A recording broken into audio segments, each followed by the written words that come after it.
മദേഴ്സിനൊക്കെ അടിപൊളിയാട്ടോ. ആണല്ലേ? അമ്മമാർക്കൊക്കെ നല്ല പവർഫുൾ വണ്ടിയാണ്. Hey BYD, it's too hot inside the cabin. Okay, I've increased the fan speed by 1. Hello friends, Australia Mallu ട്രാവലറിൻ്റെ പുതിയൊരു വീഡിയോയിലേക്ക് എല്ലാവർക്കും സ്വാഗതം. ഗൈസ്, അപ്പോൾ ഇന്നത്തെ നമ്മുടെ വീഡിയോ എന്ന് പറഞ്ഞു കഴിഞ്ഞാൽ build your dream. Build your dream. നമ്മുടെ ഓസ്ട്രേലിയൻ മാർക്കറ്റിൽ ഇറങ്ങിയിരിക്കുന്ന പുതിയൊരു വണ്ടിയാണ് ബിൽഡ് യുവർ ഡ്രീമിൻ്റെ 4-wheel ഡ്രൈവിൻ്റെ ഈ ഒരു വേർഷൻ. ഇതെന്ന് പറഞ്ഞു കഴിഞ്ഞാൽ ഷാർക്ക് 6 എന്നാണ് ഈ ഒരു മോഡലിൻ്റെ പേര്. അപ്പം നമ്മൾ ഇപ്പം തന്നെ ഡെലിവറി എടുത്ത ഒരു വണ്ടിയാണ്. അപ്പോൾ അതിൻ്റെ ഒരു ചെറിയ റിവ്യൂ ആണ് ഇന്നത്തെ നമ്മുടെ വീഡിയോ. Watch and enjoy.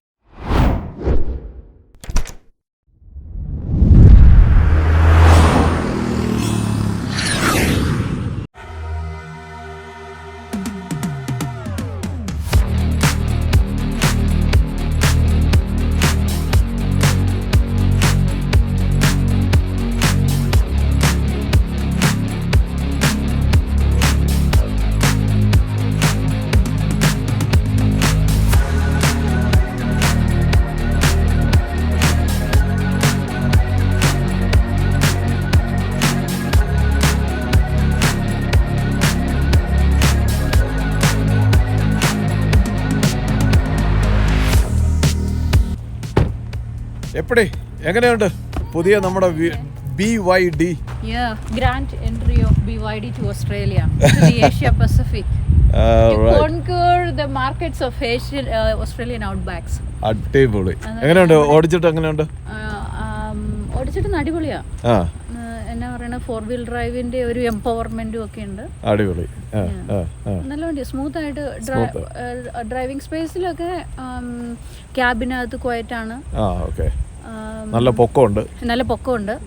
ആനപ്പുറത്തിരിക്കുന്ന പോലെ ഒരു ഇച്ചിരി പവറൊക്കെ തോന്നും. അത് മദേഴ്സിനൊക്കെ അടിപൊളിയാട്ടോ. ആണല്ലേ? അമ്മമാർക്കൊക്കെ നല്ല പവർഫുൾ വണ്ടിയാണ്. അപ്പോൾ നമുക്ക് നമ്മുടെ വണ്ടിയുടെ ഓണറിനെ ഒന്ന് പരിചയപ്പെടാം. നിങ്ങൾ ഇദ്ദേഹത്തിനെ നിങ്ങൾക്ക് പരിചയമുണ്ട്. എൻ്റെ പല വീഡിയോകളിലൂടെയും നിങ്ങൾക്ക് സുപരിചിതനായ നമ്മുടെ അബിനാണ് ഈ വണ്ടിയുടെ ഓണർ, അല്ലെങ്കിൽ വണ്ടി സ്വന്തമാക്കിയിരിക്കുന്നത്. അബിനെ, അപ്പം first of all congratulation. Thank you. ഏതൊക്കെയാലും നമ്മളിങ്ങനെ വണ്ടി എടുത്തു, ഇവിടെ വന്നു. ഇനിയൊന്ന് പറഞ്ഞേ, എന്തുകൊണ്ടാണ് അബിന് ഈ വണ്ടി എടുക്കാനുള്ള കാരണം എന്താണെന്നൊന്ന് പറഞ്ഞു. അത് ശരിക്കും പറഞ്ഞു കഴിഞ്ഞാൽ ഒരിക്കലും നമ്മൾ ഒരു BYD വണ്ടി എടുക്കാനൊരു പ്ലാനേ ഉണ്ടായിരുന്നതല്ല. നമ്മൾ ചൈനയ്ക്ക് പോയത് കൊണ്ടാണോ? അതൊരു മറ്റൊരു കാരണമാണ്. നമ്മുടെ ഒരു സുഹൃത്ത് ഇതേപോലെ BYDയുടെ Sealand 6 എന്ന് പറയുന്ന ഒരു SUV എടുത്തു. ഞാൻ ടെസ്റ്റ് ഡ്രൈവ് ചെയ്തു. ഇന്റീരിയർ ഒക്കെ കൊള്ളാം. അതുപോലെ ഒരു ഷാജി എന്ന് പറഞ്ഞ ചേട്ടൻ്റെ വേറൊരു വണ്ടി ഉണ്ടായിരുന്നു, അതും ഞാൻ ഡ്രൈവ് ചെയ്തപ്പോൾ ഇന്റീരിയർ എല്ലാം നല്ല രസമുണ്ട്. പ്രൈസ് വൈസും എല്ലാം അഫോർഡബിൾ ആണ്. അപ്പൊ ഇങ്ങനെ ഒരു വണ്ടി ഇറങ്ങുന്നെന്ന് പറഞ്ഞു കഴിഞ്ഞപ്പോൾ ഞാനപ്പോൾ അത് ഓൾവേസ് വെയിറ്റ് ചെയ്യുമായിരുന്നു അതിന്റെ എന്തെങ്കിലും റിവ്യൂസും കാര്യങ്ങളും. അപ്പൊ അങ്ങനെ ഇരിക്കുമ്പോഴാണ് നമ്മൾ ഒക്ടോബറിൽ ചൈനയ്ക്ക് പോയത്. നമ്മളെല്ലാവരും ചൈനയ്ക്ക് പോയത്. അന്ന് നമ്മൾ ചൈനയിൽ കാണാനിടയായത് ഒത്തിരി ഡിഫറെന്റ് ടൈപ്പ് ഓഫ് BYDയുടെ വണ്ടികൾ ഒത്തിരി നമ്മൾ കണ്ടു. അപ്പൊ അന്നാണ് ഈ BYD എന്ന് പറയുന്ന ഒരു കമ്പനിക്ക് ഇത്രമാത്രം ചൈനീസ് മാർക്കറ്റിൽ അല്ലെങ്കിൽ ചൈനീസ് റോഡുകളിൽ ഇത്രയും ഇൻഫ്ലുവൻസ് ഉണ്ടെന്ന് അറിയുന്നത്. അതായത് ചില വണ്ടികളുടെയൊക്കെ ഇന്റീരിയർ എന്ന് പറഞ്ഞു കഴിഞ്ഞാൽ ഭയങ്കര അമേസിംഗ് ആണ്. അപ്പം നമ്മൾ ചൈനയിലുള്ള സമയത്താണ് ഒക്ടോബർ 29 തീയതി ഇതിന്റെ ലോഞ്ച് നടക്കുന്നത്. അപ്പൊ ഞാൻ അതും വെയിറ്റ് ചെയ്തിരിക്കുവായിരുന്നു, ലോഞ്ച് എങ്ങനെയാണ് റെസ്പോൺസ് ഉണ്ടാവുക എന്നുള്ളത്. അപ്പൊ ആ റെസ്പോൺസ് എന്നൊക്കെ പറഞ്ഞു കഴിഞ്ഞാൽ ആദ്യത്തെ 1 മണിക്കൂറിനുള്ളിൽ 1000 സെയിൽസ് ആണ് അവർ ചെയ്ത്. അവരുടെ BYDയുടെ വെബ്സൈറ്റ് ക്രാഷ് ആയെന്നാണ് അവർ പറയുന്നത്. ഇനീഷ്യൽ അവരുടെ പ്ലാൻ എന്ന് പറഞ്ഞു കഴിഞ്ഞാൽ ഒരു 4000 യൂണിറ്റ്സ് ഓസ്ട്രേലിയയിൽ ഇറക്കുക, അത് കഴിഞ്ഞ് റോഡ് പ്രസൻസ് ഉണ്ടാക്കുക, പിന്നെ റെസ്പോൺസ് അനുസരിച്ച് വീണ്ടും പ്രൊഡക്ഷൻ ഉണ്ടാക്കുക എന്നുള്ളതാണ്. ഇതിനു മുമ്പ് പറയേണ്ട വേറൊരു കാര്യം എന്ന് പറഞ്ഞു കഴിഞ്ഞാൽ നമുക്ക് ഓസ്ട്രേലിയൻ മാർക്കറ്റിൽ കിട്ടുന്നതിന് മുമ്പ് ഇത് ആദ്യം മെക്സിക്കോയിലാണ് ഇറങ്ങിയിരിക്കുന്നത്. മെക്സിക്കോയിൽ ഓൾറെഡി ഇറങ്ങി, മെക്സിക്കൻ പോലീസ് യൂസ് ചെയ്യുന്നുണ്ട്, അങ്ങനെ കുറച്ചുണ്ട്. അപ്പൊ പിന്നെ ഞാനപ്പോ ഒരു നവംബർ 10 ലോഞ്ച് കഴിഞ്ഞ് 10 ദിവസം കഴിഞ്ഞപ്പോഴാണ് ഞാൻ ബുക്ക് ചെയ്തത്. $1000 ഡെപ്പോസിറ്റ് എടുത്തു കഴിഞ്ഞാൽ നമ്മള് റീഫണ്ടബിൾ ഡെപ്പോസിറ്റ് ആണത്. അപ്പൊ ഞാൻ വിചാരിച്ചു ടേക്ക് എ ചാൻസ്. എന്ന് വെച്ചാൽ $1000 കൊടുത്ത് ഇട്ടു. പിന്നീട് റിവ്യൂസും കാര്യങ്ങളും കാർ എക്സ്പേർട്ട് അങ്ങനെ ഒത്തിരി യൂട്യൂബ് ചാനൽസ് റിവ്യൂസ് ഇപ്പോഴും വരുന്നുണ്ട്. എല്ലാ ദിവസവും എന്തെങ്കിലും റിവ്യൂസ് ഉണ്ട്. ഓഫ് റോഡ് പോകുന്നതും നമ്മുടെ ഇവിടെ തന്നെ ബ്ലൂ റാഗ് ഒക്കെ പോയതുണ്ട്. കാർഗോ വരാനിരിക്കണു. അതുപോലെ സിംസൺ വരാനിരിക്കണു. സിംസൺ ഡെസേർട്ട് ഒരു ഗ്രൂപ്പ് പോകുന്നുണ്ട്. അപ്പോൾ അതിൻ്റെയൊക്കെ റിവ്യൂസ് വരുന്നുണ്ട്. അപ്പോൾ റിവ്യൂസ് ഒത്തിരി കണ്ടു. അങ്ങനെ കമ്പാരിറ്റീവ്ലി എല്ലാ വണ്ടികൾക്കും ഉള്ള പോലെ തന്നെ 1-2 പ്രോബ്ലംസ് ഉണ്ട്. അതെല്ലാം ഗ്രാജുവലി റിഫൈൻഡ് ആയി വരണമെങ്കിൽ ജനറേഷൻസ് കഴിയണം. എന്താണ് ഡ്രോബാക്ക്?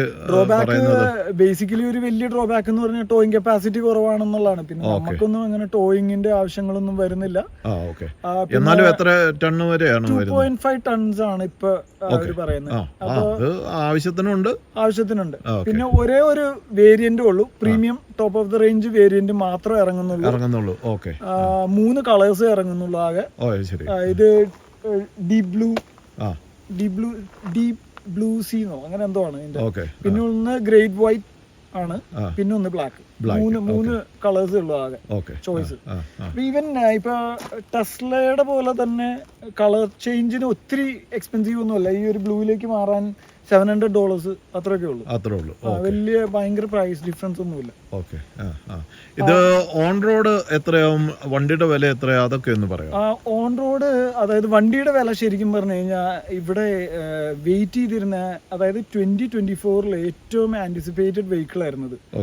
വെഹിക്കിൾ ലവേഴ്സ് എല്ലാവരും വെയിറ്റ് ചെയ്തിരുന്ന ഒരു വെഹിക്കിളാണ്. അപ്പൊ ആരും എക്സ്പെക്ട് ചെയ്തില്ല ഈ ഒരു വില. ഒരു 57,600 ആ ഒരു റേഞ്ച് എന്തോ ആണ് ഷോറൂം വണ്ടിയുടെ വില. അപ്പൊ വണ്ടി നമുക്ക് ഓൺ റോഡ് വേറെ കളർ ചേഞ്ച് ഒന്നും ഇല്ലാതെ ഇറക്കണമെങ്കിൽ ഒരു 61 അടുത്തേ വരുള്ളൂ. ഇത്രയും ഫീച്ചേഴ്സും എല്ലാം ഉണ്ട്, എല്ലാ ഫീച്ചേഴ്സും ഉണ്ട്. അപ്പൊ നമ്മള് ബാക്കിൽ ഇലക്ട്രിക് കവർ ഉണ്ട്. ആ കവറോട് കൂടി ഏകദേശം 64 വരുന്നുണ്ട്. ഈ കവർ എന്ന് പറഞ്ഞു കഴിഞ്ഞാൽ എന്താ ഉദ്ദേശിക്കുന്നത്? നമ്മുടെ ബാക്കില് ടബിന് ഒരു കവർ ഉണ്ട്, ടോണോ കവർ എന്നാണ് പറയുന്നത്. ആ കവർ ഇലക്ട്രിക് ആണ് ഓർഡർ ചെയ്തിരിക്കുന്നത്. അത് ഈ കമ്പനിയിൽ നിന്ന് തന്നെയാണ് ഓർഡർ ചെയ്തേക്കുന്നത്? അത് ആക്ച്വലി അയൺമാൻ ആണ് ഇപ്പൊ സപ്ലൈ ചെയ്യുന്നത്. BYDയുടെ ബാഡ്ജ് വെച്ചിട്ടാണ് സപ്ലൈ ചെയ്യുന്നത്. അപ്പൊ ഇത് എടുക്കാൻ ഉദ്ദേശിക്കുന്ന ഒരു പുറത്ത് കുറച്ച് ചീപ്പാണ്, ഒരു $1000 ചീപ്പറാണ് പുറത്തുനിന്ന് വാങ്ങുവാണെങ്കിൽ. പക്ഷെ കമ്പനി കവർ വാങ്ങിയ ഇലക്ട്രിക് ആണ് വാങ്ങുന്നതെങ്കിൽ ഞാൻ റെക്കമെൻഡ് ചെയ്യുവാണെങ്കിൽ കമ്പനിയിൽ നിന്ന് വാങ്ങുന്നതാണ് നല്ലത്. കാരണം 6 year വാറന്റി, വണ്ടിക്ക് വാറന്റി ഉണ്ട്. അതിന്റെ ഒപ്പം തന്നെ ഈ വാറന്റിയും കവേർഡ് ആണ്. അതാണ് ഏറ്റവും ബെസ്റ്റ്. ഇലക്ട്രിക് മോട്ടർ ഉള്ളതല്ലേ. അപ്പൊ ഇതിനകത്ത് നമ്മൾ ഓഫ് റോഡ് ഒക്കെ പോകുമ്പോൾ പൊടി കയറാം, മോട്ടറിന്റെ അങ്ങനെ എന്തെങ്കിലും പ്രോബ്ലം വരാതിരിക്കാൻ കമ്പനിയിൽ നിന്ന് എടുക്കുകയായിരിക്കും നല്ലത്. അപ്പം ഗൈസ്, ഞാൻ നമ്മുടെ വണ്ടി ഒന്ന് ഓടിച്ചു നോക്കാൻ പോവുകയാണ്. എങ്ങനെയുണ്ടെന്ന് നോക്കട്ടെ. നമ്മുടെ പ്രാഡോ പോലെയാണ്, ആദ്യമായിട്ടാണ് ഇതുപോലെ ഒരു ഇലക്ട്രിക് വെഹിക്കിള് നമ്മുടെ നിരത്തുകളിൽ ഇങ്ങനെ 4 വീൽ ഡ്രൈവിനായിട്ട് വരുന്നതെന്നാണ് എൻ്റെ അനുമാനം. ഇലക്ട്രിക് അല്ല, അതായത് ഓസ്ട്രേലിയയിൽ ഒരു ഹൈബ്രിഡ് വെഹിക്കിള് ആദ്യമായിട്ടാണ് 4 വീൽ ഡ്രൈവ് യൂട്ട് ഓസ്ട്രേലിയയിൽ ഫസ്റ്റ് ടൈമാണ് വരുന്നത് ഓസ്ട്രേലിയയിൽ. അപ്പം നമ്മളെല്ലാവരും വെയിറ്റ് ചെയ്തിരുന്നത് ഫോർഡ് റേഞ്ചറിന്റെ ലൈറ്റ്നിങ് എന്ന് പറഞ്ഞിട്ടൊരു വെഹിക്കിളാണ് വരും എന്ന് വിചാരിച്ചിരുന്നത്. അവര് കുറച്ച് ഡിലേ വന്നു.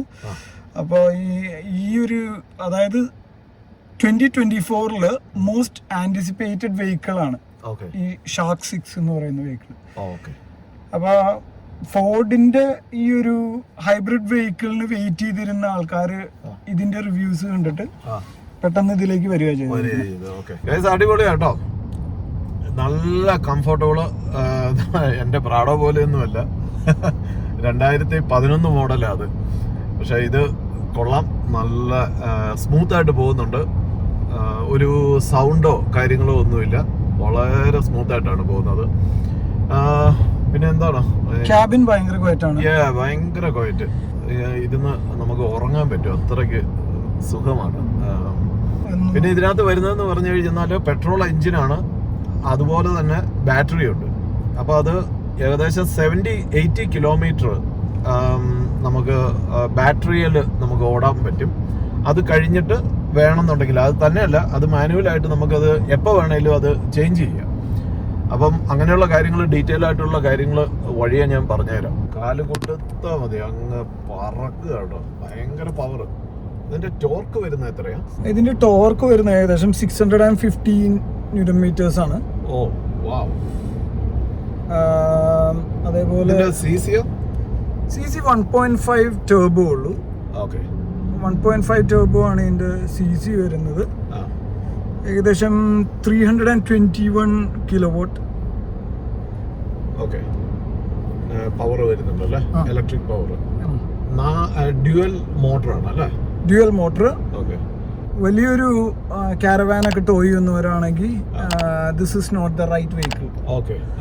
കാരണം 2.5 ടണ്ണാണ് ആകെ ടോയ് ചെയ്യാൻ പറ്റുന്നത്. അപ്പൊ ചെറിയൊരു കാരവാന് അങ്ങനെയുള്ള കാര്യങ്ങൾ. പക്ഷെ അതിനകത്ത് ഒരു കുഴപ്പമുള്ളത് എന്നാന്ന് ചോദിച്ചു കഴിഞ്ഞാല് ഈ നമുക്ക് മോഡുകൾ മാറ്റാൻ പറ്റത്തില്ലെന്നാണ് ഞാൻ കേട്ടത്. അതെ. അത് ഓവർ ദി എയർ അപ്ഗ്രേഡ് ചെയ്യാൻ പറ്റുന്ന ഒരു ഫീച്ചർ ആയിരിക്കുമെന്നാണ് ഇതുവരെയുള്ള ഇൻഫോർമേഷൻ.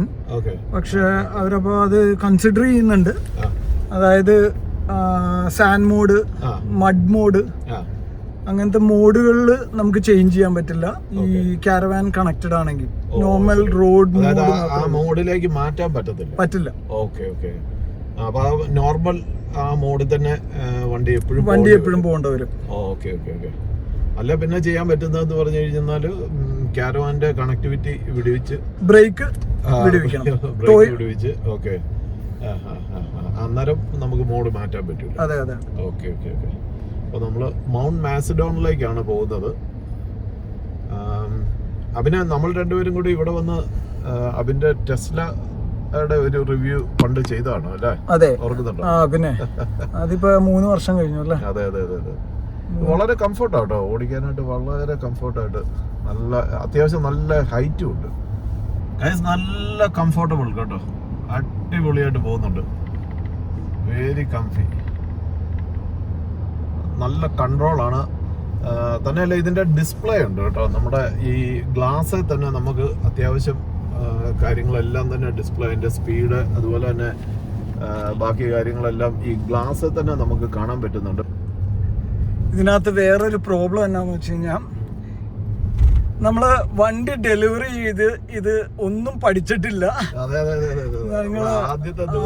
ഫസ്റ്റ് റൈഡാണ്. അതായത് ഷോറൂമിൽ നിന്ന് ഇറക്കി നേരെ പോകുന്നതാണ്. വണ്ടി ആക്ച്വലി ഇതിന്റെ ഓഡോമീറ്റർ നോക്കിക്കഴിഞ്ഞാൽ അറിയാം, ആക്ച്വലി 70-78 കിലോമീറ്റർ ആണ് ആയിട്ടുള്ളൂ. അപ്പം കേട്ടെടുത്തോളം നല്ലൊരു വണ്ടിയാണ് കേട്ടോ BYD. അപ്പൊ ഈ പറഞ്ഞ 60,000 രൂപയ്ക്ക് ഇത്രയും ഫീച്ചേഴ്സോട് കൂടി ഇതുപോലെ ഒരു വണ്ടി വേറെ അവൈലബിൾ ആണോ എന്ന് ചോദിച്ചു കഴിഞ്ഞാൽ അല്ലെന്ന് വേണേൽ പറയാം. കാരണം വേറെ ഏത് വണ്ടി എടുത്തെന്നാൽ നിയർലി എബവ് 80-90 ഏതാണ്ട് $100,000 വരെ വരുന്ന വണ്ടികളാണ് മിക്കവാറും മാർക്കറ്റിലുള്ളത്. പക്ഷെ ഈ ഒരു റേഞ്ചിൽ ഇത്രയും ഫീച്ചേഴ്സുമായിട്ട് ഇതുപോലെ ഒരു വണ്ടി ആദ്യമായിട്ടാണ് കാണുന്നത്. അപ്പം പിന്നെ ഇതിന്റെ ബാക്കിയുള്ള പെർഫോമൻസ് ഒന്നും പറയാറായിട്ടില്ല, എങ്കിലും കേട്ടെടുത്തോളം വലിയ കുഴപ്പമില്ലാത്ത വണ്ടിയാണിത്. അനീസ എങ്ങനെയുണ്ട്? പിന്നെ അടിപൊളിയാണ് കേട്ടോ, നല്ല കംഫർട്ടബിൾ ആണ്, ഫീൽ വെരി എംപവേർഡ് അല്ലേ? അതാണ് 4-wheel ഡ്രൈവ് ഒക്കെ ഇഷ്ടമുള്ള സ്ത്രീകൾക്കൊക്കെ റെക്കമെൻഡ് ചെയ്യുന്നല്ലേ? എല്ലാവർക്കും, സ്ത്രീകളൊന്നും അങ്ങനെ പ്രത്യേകതയൊന്നുമില്ല. 4-wheeler ഡ്രൈവ് ഇഷ്ടമുള്ള എല്ലാവർക്കും കൺസിഡർ ചെയ്യാവുന്ന എന്നാണ് പറയുന്നത് ഒരു വണ്ടിയാണ് BYD. അഡ്വഞ്ചർ എക്സ്ട്രീം ഒന്നുമല്ല, എന്താ പറയുന്നത്, നമ്മുടെ ലൈഫുമായിട്ട് ചേർന്ന് പോകുന്ന അത്യാവശ്യം ക്യാമ്പിംഗ്, ഇന്റർസ്റ്റേറ്റ് ഡ്രൈവിംഗ് ഒക്കെ. ഈ ഫ്യൂവൽ ആങ്സൈറ്റി ഇല്ലേ, ഇലക്ട്രിക് വെഹിക്കിൾസിന്റെ ഫ്യൂവൽ ആങ്സൈറ്റി ഒന്നും ഇല്ലാതെ മാക്സിമൽ റേഞ്ച് കിട്ടുന്ന പെട്രോൾ എഞ്ചിനീയർഡ് മെഷീൻ ഒക്കെയുള്ള 4-wheel ഡ്രൈവ് ഇഷ്ടപ്പെടുന്നവർക്കല്ലേ? അവന് ഇതിന്റെ അഡാപ്റ്റീവ് ഹെഡ്ലൈറ്റ് ആണ് അല്ലേ? അഡാപ്റ്റീവ് ഹെഡ്ലൈറ്റ്സ് ആണ് എന്ന് പറയുമ്പോഴത്തേക്ക് നമ്മൾ ഏത് സൈഡിലേക്ക് തിരിയുന്നോ അങ്ങോട്ട് ലൈറ്റ്, അതുപോലെ ഡേ ലൈറ്റ്, റണ്ണിംഗ് ലൈറ്റ് ഇത് വേണമെങ്കിൽ ഓൺ ആക്കിയിടാം, ഓഫ് ആക്കിയിടാം. ശരി. ഇത് നമ്മുടെ ഫോർഡിന്റെ F-150 റാപ്റ്ററിൽ നിന്ന് ഇൻസ്പയർഡ് ആണ് ഇതിന്റെ ആക്ച്വലി ഫ്രണ്ട് ഡിസൈൻ വന്നിരിക്കുന്നത്. അപ്പൊ ഇവിടെ ഓസ്ട്രേലിയൻ മാർക്കറ്റിൽ ഫോർഡ് F-150 ഇറങ്ങുന്നുണ്ടെങ്കിൽ പോലും നമുക്കത് ഡയറക്റ്റ് US ഇമ്പോർട്ട് ആണ്. സൈഡ് കൺവേർഷൻ നടത്തണം, ലെഫ്റ്റ് ഹാൻഡിൽ നിന്ന് റൈറ്റ് ഹാൻഡിലേക്ക് കൺവേർട്ട് ചെയ്യണം. അങ്ങനത്തെ കുറച്ച് ചാലഞ്ചസ് ഉള്ള കാരണം ഒത്തിരി അവൈലബിൾ അല്ല. ഓക്കെ. പിന്നെ പ്രൈസ് റേഞ്ച് ആണെങ്കിലും ഈ ഒരു പ്രൈസിന് ഇതുപോലെ ഒരു വണ്ടി മാർക്കറ്റ് വേറെ അവൈലബിൾ അല്ല. F-150യുടെ പകുതി പ്രൈസ് പോലും ഇല്ലെന്ന് വേണമെങ്കിൽ തന്നെ പറയാം. പിന്നെ എൻ്റെ കേസിൽ ഞാനൊരു ഭയങ്കര യൂട്ട് പ്രിഫർ ചെയ്യുന്ന ആളായിട്ടൊന്നും അല്ല യൂട്ട് എടുത്തത്. പക്ഷെ ഈ ഒരു പ്രൈസ് റേഞ്ച് ഭയങ്കര അട്രാക്റ്റീവ് ആണ്. ഈ ഒരു പ്രൈസ് റേഞ്ചിൽ എനിക്ക് തോന്നുന്നില്ല ഇത്രയും ഫീച്ചേഴ്സ് വെച്ചിട്ട് ഒരു വണ്ടി ഇറങ്ങുന്നുണ്ടെന്ന്. അവര് തന്നെ ചാലഞ്ച് ചെയ്യുന്നുണ്ട് ഈ ഒരു പ്രൈസ് റേഞ്ചിൽ. പിന്നെ പുതിയതായിട്ടൊരു ന്യൂസ് അറിയാൻ കഴിഞ്ഞത്, ഇവിടുത്തെ ഡിമാൻഡ് കണ്ടിട്ട് ഓൾറെഡി ചൈനീസ് മാനുഫാക്ചറേഴ്സ് ഇവിടുത്തെ EV ഡയറക്റ്റ് എന്ന് പറഞ്ഞ കമ്പനിയാണ് BYD ഇവിടെ സപ്ലൈ ചെയ്യുന്നത്. അപ്പൊ ഈ EV ഡയറക്റ്റിന്റെ CEO ആയിട്ട് നെഗോസിയേഷൻ നടന്നുകൊണ്ടിരിക്കുകയാണ് ഇതിന്റെ പ്രൈസ് കൂട്ടാൻ പറഞ്ഞിട്ട്. 1000-2000 കൂട്ടിയാൽ പോലും സ്റ്റിൽ എനിക്ക് തോന്നുന്ന വർത്ത് ആണെന്ന് തോന്നുന്നു പ്രൈസ്. പക്ഷെ ഇവിടുത്തെ CEO ഓൾറെഡി പറഞ്ഞു ഇല്ല, പ്രൈസ് കൂട്ടുന്നില്ല, കറന്റ്ലി സെയിം പ്രൈസിന് തന്നെ മുന്നോട്ട് പോകാനായിട്ട് അല്ലേ. ഓക്കെ. നമ്മളിത് വണ്ടി ലിഫ്റ്റ് ചെയ്യുകയും അങ്ങനെയുള്ള സംഭവങ്ങളൊക്കെ ചെയ്യാമായിരിക്കുമല്ലോ അല്ലേ? ലിഫ്റ്റ് കിറ്റ് ഒക്കെ അവൈലബിൾ ആയി വരുന്നുള്ളൂ. ഈവൻ നമ്മൾ പറഞ്ഞ ഈ ടോണോ കവർ പോലും നമ്മൾ ഓർഡർ ചെയ്തിട്ട് കിട്ടിയിട്ടില്ല. അവര് എത്രയും പെട്ടെന്ന് ഒരു 6000 യൂണിറ്റ് മാർക്കറ്റിൽ ഇറക്കാനുള്ള പ്ലാനിലാണ്. അപ്പൊ അതിന്റെ തിരക്കിലായതുകൊണ്ട് ഈ ടബിന്റെ കവർ വരണമെങ്കിൽ 1 മാസമെങ്കിലും സമയം പിടിക്കും. അപ്പൊ വേറൊരു കാര്യം എന്ന് പറഞ്ഞു കഴിഞ്ഞാൽ നമുക്ക് ഇതിനകത്ത് ഈ വേറൊരു സംഭവം എന്താണെന്ന് വെച്ച് കഴിഞ്ഞാൽ ഇവിടുത്തെ അതൊന്നുകൂടി ഒന്ന് കാണിച്ചു. അതെങ്ങനെയാ അത് തുറന്നത്? ഇവിടെ ഒരു ബട്ടൺ ഉണ്ട്. ആ ബട്ടൺ ഡബിൾ ക്ലിക്ക് ചെയ്യാം, ഓട്ടോമാറ്റിക് ആയിട്ട് തുറന്നു വരും. ആക്ച്വലി 4 ഡിഫറെന്റ് രീതിയിൽ തുറക്കാൻ പറ്റും നമുക്ക്. അകത്തുനിന്ന് തുറക്കാം, സ്ക്രീനിൽ നിന്ന് തുറക്കാം, റിമോട്ടിൽ നിന്നും തുറക്കാം, നമ്മുടെ കീയെന്ന് തുറക്കാം. അടിപൊളി. പിന്നെ ഇതിനകത്ത് 3 230 വോൾട്ടിന്റെ പോയിന്റ് ഉണ്ട്. അപ്പൊ നമുക്ക് അതൊന്നും പുതിയതായിട്ട് ഇൻസ്റ്റാൾ ചെയ്യേണ്ട ആവശ്യമില്ല. അടിപൊളി. വേണമെങ്കിൽ വേറൊരു ബാറ്ററി സെറ്റ് ചെയ്യാന്ന് പറയുന്നുണ്ട് ഇത് ചെയ്യുന്ന ആൾക്കാര്. അതുപോലെ ടബില് 2 LED ലൈറ്റ്സ് വരുന്നുണ്ട്. ഇപ്പൊ രാത്രിയൊക്കെ ആണെങ്കിൽ 2 സൈഡിലും അത് വണ്ടി ഓൺ അല്ലാത്തോണ്ട് 2 സൈഡിലും LED ലൈറ്റ്സ് വരുന്നുണ്ട്. ഇതിപ്പോ അത്യാവശ്യം നല്ല ക്യാമ്പിങ്ങിനുള്ള സാധനങ്ങളെല്ലാം കയറ്റി വെച്ച് അതെ. നമ്മുടെ കവറിലൂടെ വന്നു കഴിയുമ്പോഴത്തേക്ക് നമുക്കൊരു ചെറിയ ഫ്രിഡ്ജ് ഒക്കെ വേണമെന്നുണ്ടെങ്കിൽ ഇതിനകത്ത് സെറ്റ് ചെയ്യാൻ പറ്റും, ഡയറക്റ്റ് കണക്ട് ചെയ്യാം.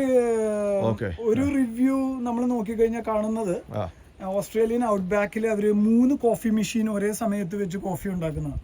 ശരി. ഇതിനകത്ത് പിന്നെ എന്ന് പറഞ്ഞു കഴിഞ്ഞാൽ നമ്മൾ മിക്ക വണ്ടിക്കും വാങ്ങുമ്പോൾ ടോബാറൊക്കെ വേറെ ഒരു $1000 കൊടുത്ത് നമ്മൾ ഇൻസ്റ്റാൾ ചെയ്യുകയാണ്. ഇതിനകത്ത് ടോബാറെല്ലാം സ്റ്റാൻഡേർഡ് ആയിട്ടാണ് വരുന്നത്. അതുപോലെ ഇതിന്റെ സീറ്റിംഗ് ഒക്കെ ഹീറ്റഡ് സീറ്റ് ആണോ? ഇതില് ഫ്രണ്ട് റോ സീറ്റ്സ് ഡ്രൈവറിന്റെയും പാസഞ്ചറിന്റെയും ഹീറ്റഡും വെന്റിലേറ്റഡും ആണ്. അപ്പൊ വിന്റർ ടൈമിലാണെങ്കിൽ പോലും നമുക്ക് ഫോണിൽ നിന്ന് ഓപ്പറേറ്റ് ചെയ്യാം. അപ്പൊ എനിക്ക് തോന്നുന്നു 1 to 2 weeks എടുക്കും നമ്മുടെ വണ്ടി ഡെലിവറി കഴിഞ്ഞിട്ട് നമ്മളായിട്ട് ആ ഒരു സിസ്റ്റം കണക്റ്റഡ് ആവാൻ. അത് കഴിഞ്ഞിട്ട് ഫോണിൽ ഇതിന്റെ ആപ്പ് ഡൗൺലോഡ് ചെയ്ത് കഴിഞ്ഞാൽ നമ്മുടെ വണ്ടിയുടെ അകത്തുള്ളതെല്ലാം ഈവൻ നമ്മൾ വണ്ടിയിൽ കയറുന്നതിന് മുമ്പ് തന്നെ എയർ കണ്ടീഷനും എല്ലാം കൺട്രോൾ ചെയ്യാം, വണ്ടി റണ്ണിങ് ആക്കാം. ശരി. നമ്മുടെ ആപ്പേന്ന് ഫോണിന്റെ ആപ്പേന്ന് ഇപ്പൊ ടെസ്ലക്കൊക്കെ വരുന്ന പോലെ തന്നെ. അപ്പൊ പിന്നെ ഈ പറഞ്ഞ പോലെ നമ്മൾ ക്യാമ്പ് ചെയ്യുവാണെങ്കിൽ ഫ്രിഡ്ജ് കണക്റ്റഡ് ഒക്കെ ആണെങ്കിൽ നമുക്ക് ആക്സസറി മോഡിൽ ഇട്ട് കഴിഞ്ഞാൽ ചെറുതായിട്ട് ഇതിൽ നിന്ന് പവർ ഇറങ്ങുന്നതനുസരിച്ച് എൻജിൻ റൺ ചെയ്തുകൊണ്ടിരുന്നോളും. അങ്ങനെ രാത്രി നേരം വെളുക്കുമ്പോ ഈ പറഞ്ഞ പോലെ ബാറ്ററി ഡ്രെയിൻ ഔട്ട് ഒന്നും ആവില്ല. ഏകദേശം ഒരു 10 കിലോവാട്ടിന്റെ അത്രയൊക്കെ എടുക്കുള്ളൂ ഓവർനൈറ്റ് നമ്മൾ യൂസ് ചെയ്താലും ഫ്രിഡ്ജ് യൂസ് ചെയ്താൽ. അപ്പൊ ഇതിന്റെ ശരിക്കും പറഞ്ഞു കഴിഞ്ഞാൽ എൻജിൻ എന്ന് പറഞ്ഞു കഴിഞ്ഞാലേ നമ്മൾ അറിയാൻ കഴിഞ്ഞതെന്ന് പറഞ്ഞു കഴിഞ്ഞാൽ എൻജിൻ എന്ന് പറഞ്ഞു കഴിഞ്ഞാൽ അത് ആക്ച്വലി ഒരു ജനറേറ്റർ പോലെയാണ്. അതെ. എൻജിൻ എന്ന് പറഞ്ഞു കഴിഞ്ഞാൽ ഒരു ജനറേറ്റർ കൺസെപ്റ്റ് ആണ്. അപ്പൊ അതിനകത്ത് കറണ്ട് ഉൽപ്പാദിപ്പിച്ചിട്ട് അത് ഈ മോട്ടറിലേക്ക് കൊടുത്ത് ആ മോട്ടറാണ്. അപ്പൊ ഓൾവേസ് ഇത് ഇലക്ട്രിക്കൽ തന്നെയാണ്. മോസ്റ്റ്ലി ഇലക്ട്രിക്കലിലാണ് വർക്ക് ചെയ്യുന്നത്. മോട്ടറാണ് റൺ ചെയ്യുന്ന വണ്ടി.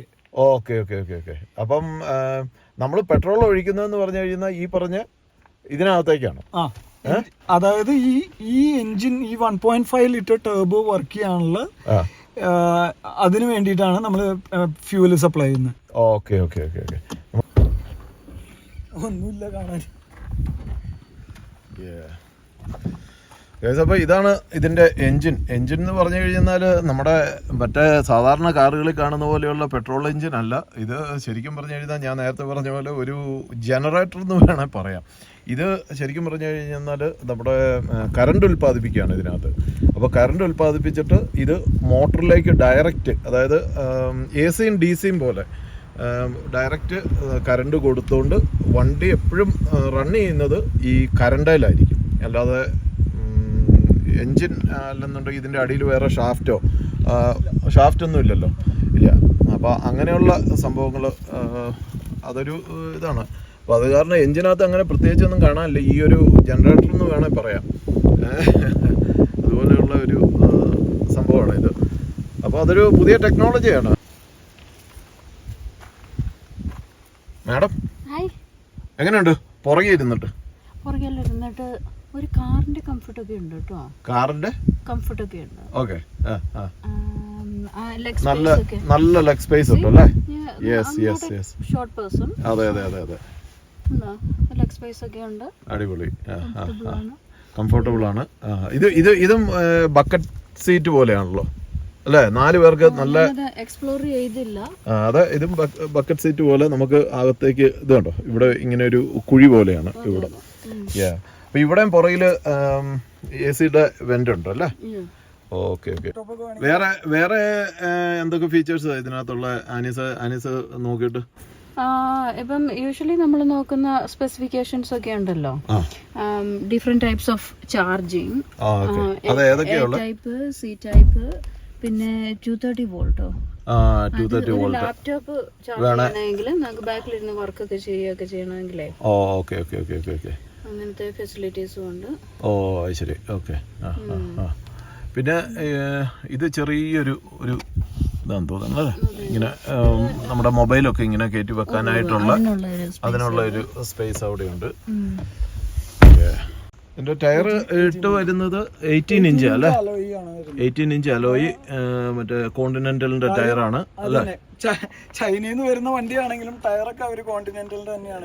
പക്ഷെ പറയാൻ പറ്റത്തില്ല, കോണ്ടിനെന്റൽ ഉണ്ടാക്കുന്നത് ചൈന തന്നെ ആയിരിക്കും. പിന്നെ റെക്കമെൻഡ് ചെയ്യുന്ന ഫ്യൂവല് ഇവര് പറയുന്നത് 91 മതി, പക്ഷെ 95 ആയിരിക്കും ഐഡിയൽ അല്ലേ? അതുപോലെ തന്നെ ഇതിനകത്തെ നമുക്ക് 2 ടൈപ്പ് ഫ്യൂവലാണ് സത്യം പറഞ്ഞു കഴിഞ്ഞാൽ ഇത് റൺ ചെയ്യുന്ന അല്ലേ? ഒന്ന് പെട്രോൾ അടിച്ച് ഓടിക്കാം, അതുപോലെ തന്നെ ബാറ്ററി വെച്ച് ഓടിക്കാം. അപ്പൊ നമ്മള് സിറ്റി യൂസ് ആണെങ്കിൽ നമുക്ക് ഡേ ടു ഡേ ജോലി ഒരു 10 കിലോമീറ്റർ അല്ലെങ്കിൽ 15 കിലോമീറ്റർ പോകാനാണെങ്കിൽ നമുക്ക് ബേസിക്കലി പെട്രോൾ അധികം റൺ ചെയ്യുന്നില്ല. ഈ ചാർജിൽ തന്നെയാണ് പോകുന്നത്, ഫ്യൂവൽ ഇലക്ട്രിക്കിൽ തന്നെയായിരിക്കും പോകുന്നത്. പിന്നെ ഇതിന്റെ വേറൊരു പ്രത്യേകത എന്ന് വെച്ചാൽ ഇതിന് ഇൻഡിപെൻഡന്റ് സസ്പെൻഷൻ ആണ്. അപ്പൊ അതിൻ്റെതായ കുറെ കൂടെ കംഫർട്ടബിൾ ആണ്. ഡ്രൈവ് ട്രെയിൻ ഇല്ല. അപ്പൊ അതെല്ലാം വേറൊരു ഫീച്ചറാണ്. എനിക്ക് തോന്നുന്നില്ല ഓസ്ട്രേലിയയില് മറ്റൊരു യൂട്ട് ഈ ഒരു രീതിയിൽ ഉണ്ടാക്കിയിട്ടുണ്ട്. ഡ്യുവൽ മോട്ടറാണ്, ഫ്രണ്ടിലും ബാക്കിലും ഒരേ മോട്ടറാണത്. ഓക്കെ. അടിപൊളി. നമുക്ക് ഇതിന്റെ അകത്ത് കയറി ഫീച്ചേഴ്സ് ഒക്കെ ഒന്ന് കണ്ടാലോ? ഫീച്ചേഴ്സ് ഒക്കെ നമ്മൾ പഠിക്കുന്നുള്ളൂ, കാരണം ഡെലിവറി എടുത്ത് നേരെ വന്നതാണ്. ഫീച്ചേഴ്സ് പഠിക്കണമെങ്കിൽ തന്നെ കുറെ സമയം എടുക്കും. അവര് പറഞ്ഞു തന്നെ പകുതി പറഞ്ഞു നിങ്ങൾ ബാക്കി വീട്ടിൽ പോയി പഠിച്ചോളാം. ഇതിനൊക്കെ ആപ്പും കാര്യങ്ങളും എല്ലാം ഉണ്ടല്ലോ. ഇവിടെ നമുക്ക് ഇൻഡിക്കേറ്റർ ഇടുമ്പോഴത്തേക്കുള്ള ഒരു ലൈറ്റ് ഉണ്ട്, 360 ക്യാമറ. അതെ, ഇവിടെ ഒരു ക്യാമറയുണ്ട്, അതുപോലെ തന്നെ ഫ്രണ്ടിൽ ക്യാമറയുണ്ട്. അതായത് പുതിയ ഇത് കണ്ടോ, ഇതൊരു അതെ പുതിയ രീതിയിൽ വരുന്ന കാറുകൾക്ക് വേണ്ട എല്ലാ ഫീച്ചേഴ്സും തന്നെ ഈ വണ്ടിക്കകത്ത് ഉണ്ടെന്നുള്ളതാണ്.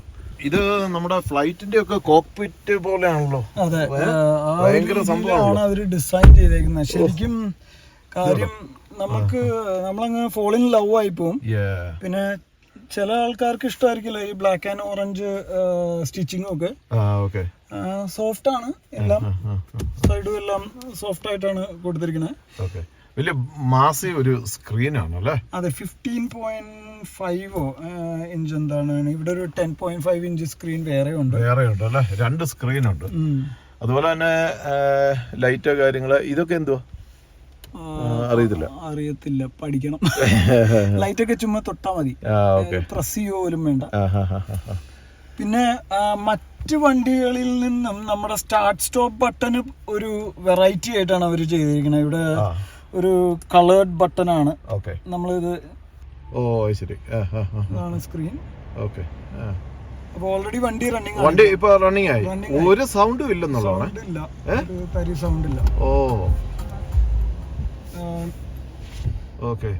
അതുപോലെ ഇവിടെ 2 ചാർജിങ് പോർട്ട് ഉണ്ട്. ഓ ഇത് 2 വയർലെസ് ചാർജിങ്. ഓക്കെ. ഒരെണ്ണം ഈ പറഞ്ഞ പോലെ വെന്റിലേറ്റഡ് ആണ്. അപ്പോൾ ഫോൺ ചൂടാവുന്നില്ല. 50 വാട്ട് ആണ്, പെട്ടെന്ന് ചാർജ് ആവും ഫോൺ. ഓ ശരി. 50 വാട്ടിന്റെ പെട്ടെന്ന് ചാർജ് ആവുന്നതാണ്. പിന്നെ ഉള്ള ഇതെന്ന് പറഞ്ഞാൽ ഇതിപ്പം പാർക്കിന്റെ അതുപോലെ തന്നെ എന്താ പറയാ, നമ്മുടെ ഹിൽ ഡിസെന്റ് അല്ലേ? ഇത് ട്രാക്ഷൻ.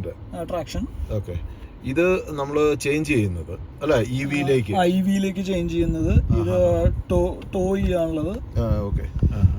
അപ്പൊ ഇതെല്ലാം ഈ ഒരു ഓപ്ഷൻസ് എല്ലാം സ്ക്രീനിലും ചെയ്യാൻ പറ്റും. ഓക്കെ. അപ്പൊ ഈ ടെസ്ലയുടെ ഒരു ചാലഞ്ച് ഉണ്ടായിരുന്നെന്ന് വെച്ചാൽ എല്ലാം സ്ക്രീനിൽ വരുമ്പോൾ കുറച്ച് കൺഫ്യൂഷൻ വരും. അപ്പൊ പെട്ടെന്ന് ഓപ്പറേറ്റ് ചെയ്യണമെങ്കിൽ ഇതെല്ലാം സ്വിച്ചസിലും അവൈലബിൾ ആണ്. ഈ സ്ക്രീനിൽ ഈ പറഞ്ഞ പോലെ ഒത്തിരി ഓപ്ഷൻസ് നമ്മൾ പഠിക്കാനുണ്ട്. ഇന്റർനെറ്റ്.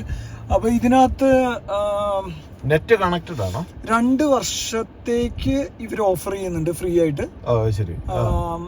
ഫ്രീ ആയിട്ട് 2 വർഷത്തേക്ക് നെറ്റ് കണക്ടിവിറ്റി. അപ്പൊ എല്ലാം അപ്ഡേറ്റ് ചെയ്യും, സിസ്റ്റവും എല്ലാം ഓട്ടോമാറ്റിക്കലി അപ്ഡേറ്റ് ചെയ്യും. അത് കഴിഞ്ഞിട്ട് നമ്മൾ ഫോണായിട്ട് പെയർ ചെയ്യേണ്ടി വരും. ഒത്തിരി ഓപ്ഷൻസ് ഉണ്ട്. ഡയന ഓഡിയോ ആണ് മ്യൂസിക് സിസ്റ്റം സപ്ലൈ ചെയ്തിരിക്കുന്നത്. എത്ര സ്പീക്കർ ഉണ്ട്? 12 സ്പീക്കർ ഉണ്ട് ഈ വണ്ടി. 12 സ്പീക്കർ ഉണ്ട്. അത് ശരിക്കും എനിക്ക് തോന്നുന്നില്ല വേറെ ഏതെങ്കിലും യൂട്ടിൽ ഉണ്ടോ. അതെ. ഡിസ്പ്ലേ ആണെങ്കിലും നമുക്ക് ഡിഫറെന്റ് ഓപ്ഷൻസ് കൊടുക്കാം. ക്ലോക്ക് കൊടുക്കാം, നമുക്ക് സ്ക്രീൻ സേവർ ഡൗൺലോഡ് ചെയ്യാം. പിന്നെ അതിന്റെ വേർഷൻ സിസ്റ്റം ഞാൻ തന്നെ ഒത്തിരി പഠിച്ചു വരുന്നുള്ളൂ. അവിടെ ഫീച്ചേഴ്സും അതുപോലെ തന്നെ അഡാപ്റ്റീവ് ക്രൂയിസ് ആണ്, ലൈൻ അസിസ്റ്റന്റ്. പിന്നെ ഇതെല്ലാം ഒരുവിധം ഇൻഫർമേഷൻ എല്ലാം ഈ ഒരു സ്ക്രീനിൽ വരുന്നുണ്ട്. ചെറിയ സ്ക്രീനിൽ വരുന്നുണ്ട്. ചെറിയ സ്ക്രീനിൽ ഒരുവിധം എല്ലാം ഉണ്ട്. ടയറിന്റെ പ്രഷർ ഉണ്ട്. ടയറിന്റെ പ്രഷർ എല്ലാം വരുന്നുണ്ട്. അതേപോലെ ഹെഡ് അപ്പ് ഡിസ്പ്ലേ നമുക്ക് കാണാൻ പറ്റും. ഇവിടെ ഒരു ഹെഡ്സ് അപ്പ് ഡിസ്പ്ലേ ഉണ്ട്. അതിനകത്ത് അത് ഈ ഒരു വണ്ടിയിൽ മാത്രമാണ് ഞാൻ കണ്ടിരിക്കുന്നത്. ഉണ്ടാവുമായിരിക്കും മറ്റു വണ്ടിയിൽ. അതായത് ബ്ലൈൻഡ് സ്പോട്ട് സൈഡിൽ നിന്ന് കയറി വരുന്നത് ഇതിനകത്ത് തെളിഞ്ഞു വരും. അപ്പൊ മറ്റു വണ്ടികളിൽ നമ്മുടെ മിററിലാണല്ലോ വരുന്നത്. അതിന് പകരം ഇവിടെ ഫ്രണ്ടിൽ നോക്കിയിരിക്കുമ്പോ തന്നെ വരും. പിന്നെ അതുപോലെ തന്നെ നമ്മുടെ പൊക്കത്തിനനുസരിച്ച് സ്റ്റിയറിംഗ് വീല് പൊക്കവും താത്തും ഒക്കെ ചെയ്യാം അല്ലേ? സ്റ്റിയറിംഗ് അഡ്ജസ്റ്റ് ചെയ്യാം. സ്റ്റിയറിംഗിൽ ഒത്തിരി കൺട്രോൾസ് ഉണ്ട്. ആണല്ലേ? അത്യാവശ്യം വേണ്ട കാര്യങ്ങളെല്ലാം കൺട്രോൾ ചെയ്യാനായിട്ട് ഒത്തിരി കൺട്രോൾ. ഡ്രൈവിംഗ് മോഡ് സ്റ്റിയറിംഗിൽ അഡ്ജസ്റ്റ് ചെയ്യാം. അതേപോലെ ടെറൈൻ മോഡും സ്റ്റിയറിംഗിൽ അഡ്ജസ്റ്റ് ചെയ്യാം. അതായത് നമ്മളിത് മാറ്റി കഴിഞ്ഞാൽ കാണാൻ പറ്റുന്നുണ്ടോ എന്ന് എനിക്കറിയില്ല. നമുക്ക് sand mode, mountain mode, snow mode ഉണ്ടോ അതിനകത്ത് മാറുന്നതാണ്. അപ്പൊ ഓരോ മോഡ് അനുസരിച്ച് വണ്ടി അതെല്ലാം നമുക്ക് സ്റ്റിയറിംഗ് മാറ്റാം. പിന്നെ ഫോൺ വരുന്നത് കാര്യങ്ങള്, നമ്മുടെ ക്രൂസ് കൺട്രോള് അതെ അതെല്ലാം ചെയ്യാൻ പറ്റുമായിരിക്കും അല്ലേ? ഇപ്പൊ സ്നോ മോഡൊക്കെ ഇട്ടേക്കണേ. എനിക്കറിയില്ല. LDW ആക്റ്റീവ് എന്നൊക്കെയാണ് കാണിക്കുന്നത്. സ്നോ മോഡ് ഇപ്പോഴുണ്ട്. ഇത് എന്താ സംഭവം എന്താന്ന് പഠിച്ചു വന്നിട്ട് വേണം നമുക്ക്. സ്റ്റിയറിംഗ് പൊക്കവും താത്തും ചെയ്യാവോ? അതല്ല, അത് നമ്മുടെ ഒരുവിധം എല്ലാ വണ്ടിയിലും ചെയ്യാവുന്ന പോലെ. എപ്പോഴും താഴ്ത്തിയിട്ടാണ് ഞാൻ ഓടിക്കാറ്. അത് ഓരോരുത്തർക്കും ഓരോ കംഫോർട്ടാണ്. അപ്പൊ ഞാൻ ഒന്ന് പാർക്ക് ചെയ്തിട്ട് ഇത് മോഡ് ഒന്ന് മാറ്റി. ഇതോടെ പാർക്ക് ചെയ്യാനായിട്ട് ലെഫ്റ്റ് ഇൻഡിക്കേറ്റർ ഇട്ടപ്പോഴത്തേക്ക് ഇവിടെ ഒരു ചെറിയൊരു വിൻഡോ തെളിഞ്ഞു വന്നു. അപ്പൊ നമ്മള് കർബിലൊന്നും ഉരയാതിരിക്കാനായിട്ട് അതെ ബാക്ക് സൈഡ് നമുക്ക് കാണാൻ പറ്റുന്നുണ്ട്. അപ്പൊ അപ്പുറത്തെ സൈഡ് ഇട്ട് നോക്കി ഇൻഡിക്കേറ്റർ. അപ്പൊ ആ സൈഡ് വരുമോ? സൈഡ്. അപ്പൊ അന്നേരം ഇത് റിവേഴ്സ് ഫ്രണ്ട് ക്യാമറ. ക്യാമറ തന്നെ ഒത്തിരി ഉണ്ട് കേട്ടോ. അയ്യോ, ഇതിനെപ്പറ്റി നമ്മൾ സംസാരിക്കാൻ മറന്നുപോയി. ഈ ക്യാമറ നമുക്ക് സ്റ്റിയറിംഗിൽ ഒരു ബട്ടൺ പ്രസ്സിലാണ് വരുന്നത്. ശരി. അത് കഴിഞ്ഞ് ഇപ്പൊ റിയർ ക്യാമറയാണ് വേണമെങ്കിൽ ഇത് റിയർ വരുന്നു. ഇത് ടബാണ്. സൈഡ് ക്യാമറ ആണെങ്കിൽ സൈഡ്. ഇപ്പൊ നമ്മൾ ഓഫ് റോഡ് ഒക്കെ പോകുമ്പോ നമ്മള് ക്ലിയറൻസ് ഭയങ്കര ആവശ്യമാണ്. കാരണം എപ്പോഴും വീൽ ഒരയോ ഫ്രണ്ടില് ഫെൻഡർ ഒരയോ ഒക്കെ ചെയ്യുമല്ലോ. ഇത് റൈറ്റ് സൈഡാണ്. ഇത് ഫ്രണ്ട് തൊള്ളിയാണ്. ഇത് സ്പ്ലിറ്റ് സ്ക്രീൻ ആണ്. ഓ അത് ശരി. അപ്പൊ ഈ ലെഫ്റ്റ് സൈഡ് കാണാം, റൈറ്റ് സൈഡ് കാണാം, വണ്ടിയുടെ മേളിൽ നിന്നുള്ള ബേർഡ് വ്യൂ. ഓക്കെ. ഓ അത് 2D വേണമെങ്കിൽ ഇങ്ങനെ കാണാം. ഓക്കെ. അപ്പൊ നമ്മുടെ ഒരു ഡിസ്റ്റൻസ് അറിയാൻ പറ്റും. ഓക്കെ. അപ്പൊ ആ വീലിന്റെ ഇട്ട് കഴിഞ്ഞാല് 2D ഇട്ട് കഴിഞ്ഞാല് നമ്മളിപ്പം വണ്ടി മുമ്പോട്ട് എടുക്കുമ്പോഴത്തേക്കും ഇപ്പം ഇവിടെ വല്ല കല്ലോ കാര്യങ്ങളോ ഒക്കെ ഉണ്ടെന്നുണ്ടെങ്കിൽ നമുക്ക്, അതായത് നമുക്കിപ്പോ ഇവിടെ ഇരുന്ന് കഴിഞ്ഞാൽ ഇത് കാണാൻ പറ്റത്തില്ലല്ലോ. ഫ്രണ്ടിൽ വല്ല തടി കഷ്ണോ കല്ലോ എന്തെങ്കിലും കിടപ്പുണ്ടോന്ന് നമുക്ക് ഇവിടെ നിന്ന് നോക്കിയാൽ കാണാൻ പറ്റത്തില്ല. പക്ഷെ അത് ഈ 2D ഇട്ട് കഴിഞ്ഞാൽ നമുക്കത് കാണാൻ പറ്റും അല്ലേ? അതുപോലെ 2D ഇതിപ്പോ ഞാൻ ഇപ്പോഴാണ് കാണുന്നത്. ഇത് 4 വീലും എവിടെയാണ് കിടക്കുന്നത്, അതിന്റെ അടിയിൽ എന്തെങ്കിലും ഉണ്ടോ എന്നുള്ളത് ഇങ്ങനെയുള്ള കണ്ടോ. വാവ്, അതിങ്ങനെ തിരിക്കുകയും ഒക്കെ ചെയ്യാം അല്ലേ? വാവ്, അടിപൊളി. ഓ, ഇത് പുറകിൽ നിന്നുള്ളത്, ഇത് ഫ്രണ്ടിൽ നിന്നുള്ളത്, ഇത് ഈ സൈഡിൽ നിന്നുള്ളത്, ഇത് ഇപ്പുറത്തെ സൈഡിൽ നിന്ന്. ഓക്കെ. അപ്പോൾ വണ്ടി എവിടെയാണ് കിടക്കുന്നതെന്നുള്ളത് കറക്റ്റായിട്ട് നമുക്ക് ഈ ക്യാമറയിൽ നിന്ന് കാണാൻ പറ്റും. അതുപോലെ തന്നെ മുകളിൽ നിന്നുള്ള ഒരു ബേർഡ് വ്യൂവും ഇതിനകത്ത് കാണാൻ പറ്റുന്നുണ്ട്. അടിപൊളി. ക്യാമറ സിസ്റ്റം ഒക്കെ സെറ്റാണ്. ഇവിടെ സെറ്റിങ്സ് കാണണമെങ്കിൽ ഇവിടെ നോക്കിക്കഴിഞ്ഞാൽ നമുക്ക് അതേപോലെ ഇവിടെ ഞാൻ പറഞ്ഞ നമ്മുടെ സ്റ്റിയറിംഗ് വീലിൽ തന്നെ നമുക്ക് മോഡുകളെല്ലാം അഡ്ജസ്റ്റ് ചെയ്യാം. ഇപ്പോൾ snow land, sand land, ADAS function of ആവും സാൻഡ് വരുമ്പോൾ, മഡി ലാൻഡ്. അപ്പോൾ ഓരോന്നിനും ഓരോന്ന് മാറി വരും അല്ലേ? ഹേ BYD, close the driver window.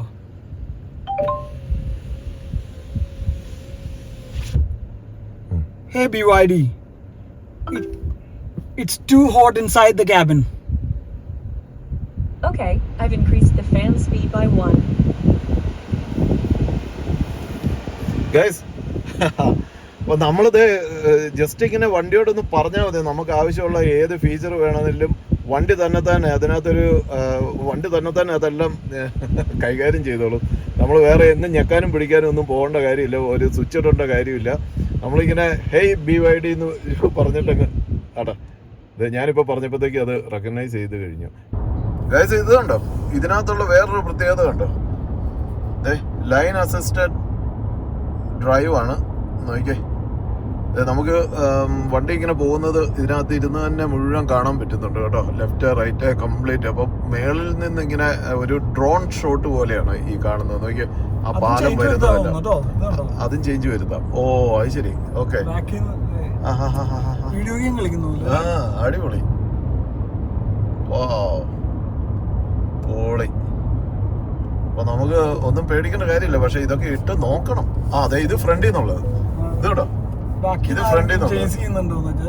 ബൈക്കിൽ നിന്ന് ആരെങ്കിലും ചേസ് ചെയ്യുന്നുണ്ടോ അങ്ങനെയുള്ള കാര്യങ്ങള്. നിന്നെ ആരും ചേസ് ചെയ്യാനല്ല. അല്ല, ഈ മിററിൽ നോക്കേണ്ട കാര്യമില്ല, എല്ലാം ഫ്രണ്ട് ഇവിടെ നോക്കിയാൽ മതി. ഇപ്പൊ ഇത് കേട്ടോ, ലെഫ്റ്റിൽ കൂടെ ഒരു വണ്ടി കയറി വരുന്നത് കറക്റ്റ് ആയിട്ട് കാണാൻ പറ്റും. ഇതേട്ടോ, ഇതേട്ടോ, ആ വണ്ടി ഇതേ കയറി പോകും. അപ്പൊ ഇങ്ങനെയുള്ള സംഭവങ്ങളെല്ലാം ഉള്ള അഡ്വാൻസ്ഡ് ടെക്നോളജിയാണ്.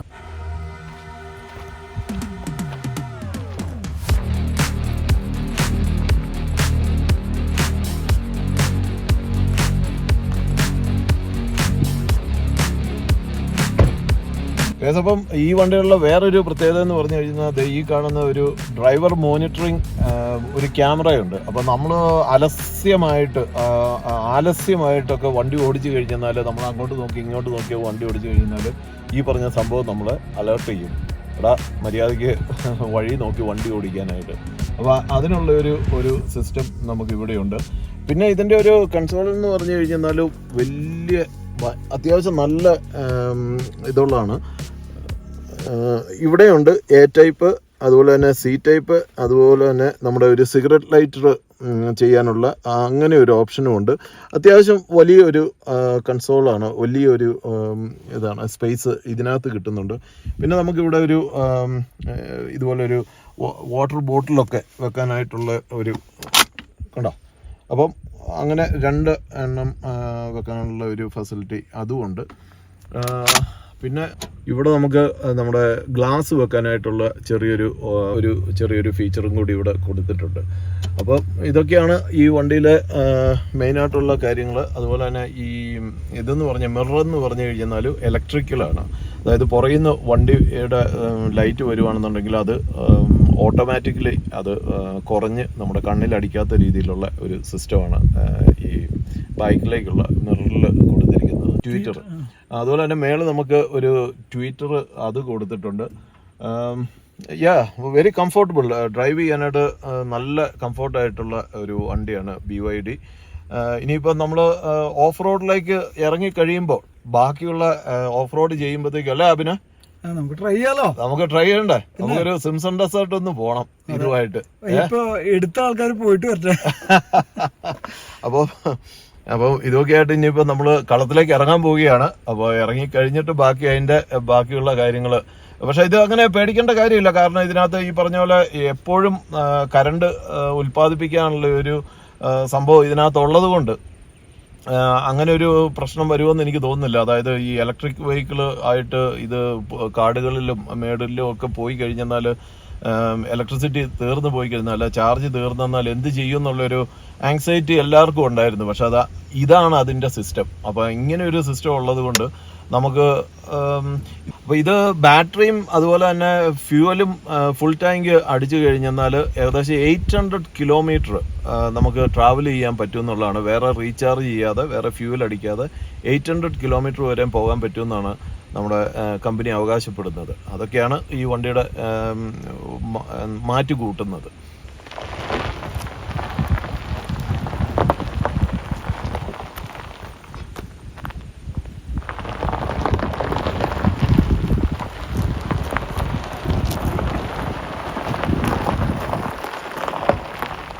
ഗൈസ്, അപ്പം ഇതൊക്കെയാണ് ഇന്നത്തെ നമ്മുടെ കൊച്ചു വീഡിയോ.